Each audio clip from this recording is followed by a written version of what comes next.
Halo teman-teman semua, hari ini saya akan mengajak kalian untuk menyaksikan sejarah yang luar biasa yang tersimpan di Museum Perjuangan Pers Sumatera Utara.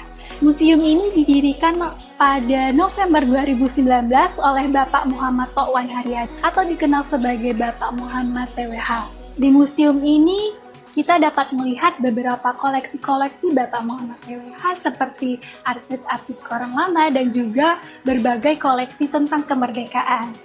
Nah, kalau gitu mari kita mulai menjelajahi di setiap ruangan yang ada di museum ini serta mengenal lebih dekat cerita di balik koleksi-koleksi bersejarah yang ada di sini.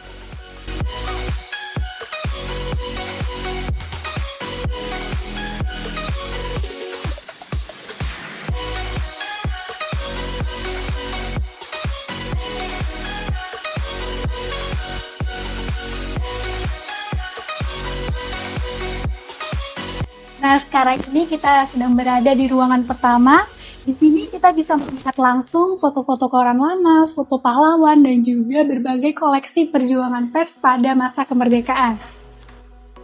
Di ruangan pertama ini terdapat surat kabar pertama yang terbit di Indonesia pada tahun 1744, yaitu pada masa kolonial Belanda. Surat kabar ini bernama Batavia Novels. Diterbitkan di Jakarta, pada masa itu disebut Batavia, dan ditulis dalam bahasa Belanda. Ada juga beberapa koran zaman kolonial Belanda lainnya seperti Berih Merdeka, Puarta Deli, dan De Sumatera Pos. Ada juga surat kabar lama seperti Sinar Aceh, Pahlawan, dan Aceh Sinbun. Beberapa koran yang tersimpan di museum ini merupakan hasil fotokopi yang diperoleh oleh Bapak TWH dari Pusat Arsip Nasional di Jakarta. Namun terdapat juga beberapa koran asli yang tersimpan di sini. Nah, di sini juga ada edisi Mimbar Umum yang ditulis dengan tulisan tangan asli oleh pemimpin redaksi Mimbar Umum. Edisi ini disebut pesan terakhir karena diterbitkan pada masa peralihan. Ada koleksi 13 pahlawan nasional dari Provinsi Sumatera Utara. Bapak Muhammad TWH sendiri merupakan seorang wartawan yang telah menulis 27 judul buku yang semuanya bernuansa sejarah.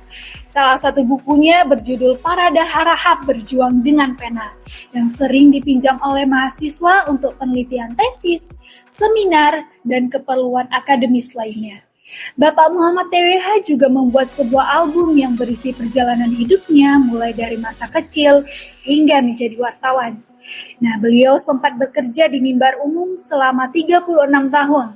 Setelah berhenti dari Mimbar Umum, Pak TWH beralih ke Waspada.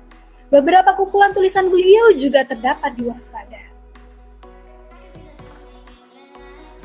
Luar biasa ya teman-teman. Nah, kalau gitu kita lanjut ke ruangan kedua.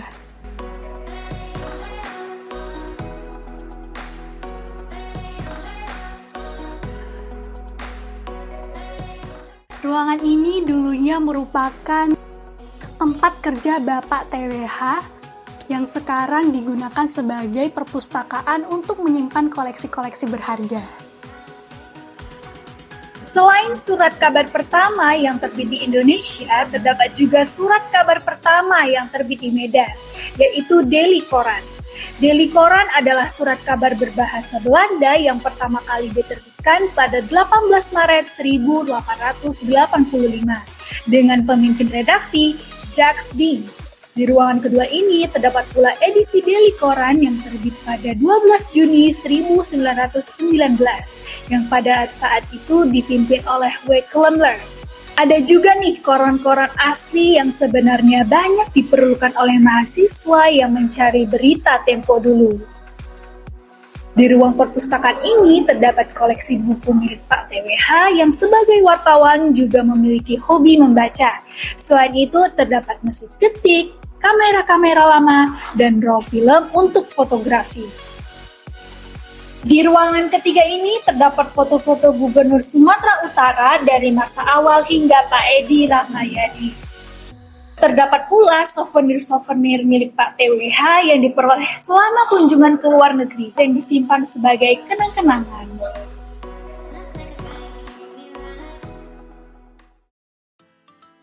Jadi untuk penyimpanan koleksi awalnya itu ya memang inisiatif dari Bapak Dr. Andes Haji Muhammad TWH. Kebetulan beliau adalah kakek saya juga.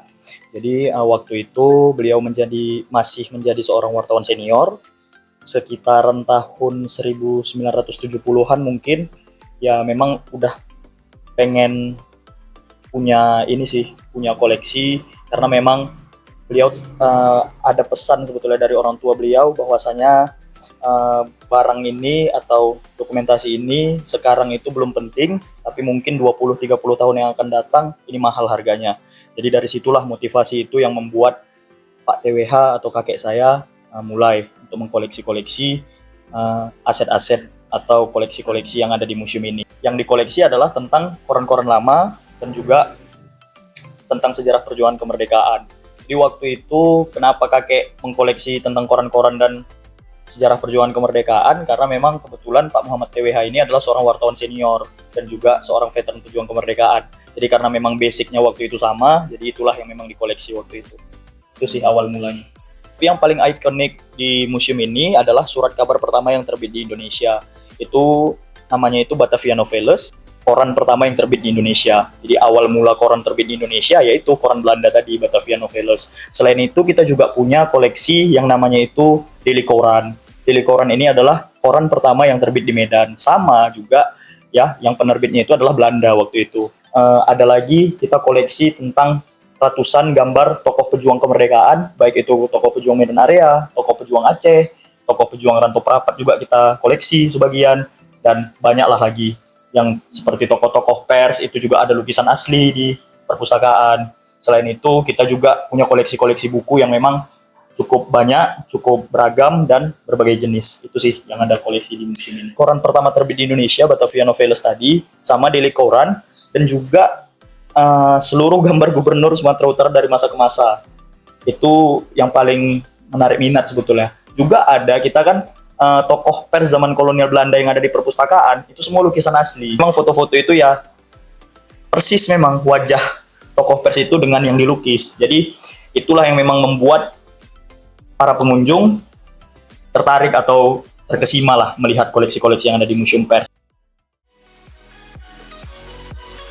Nah, itulah tadi 3 ruangan utama yang ada di Museum Perjuangan Pers Sumatera Utara. Melihat itu semua, kita jadi lebih paham betapa pentingnya peran pers di setiap langkah perjalanan bangsa. Saya Afifah Salihah, Medan, Sumatera Utara, melaporkan.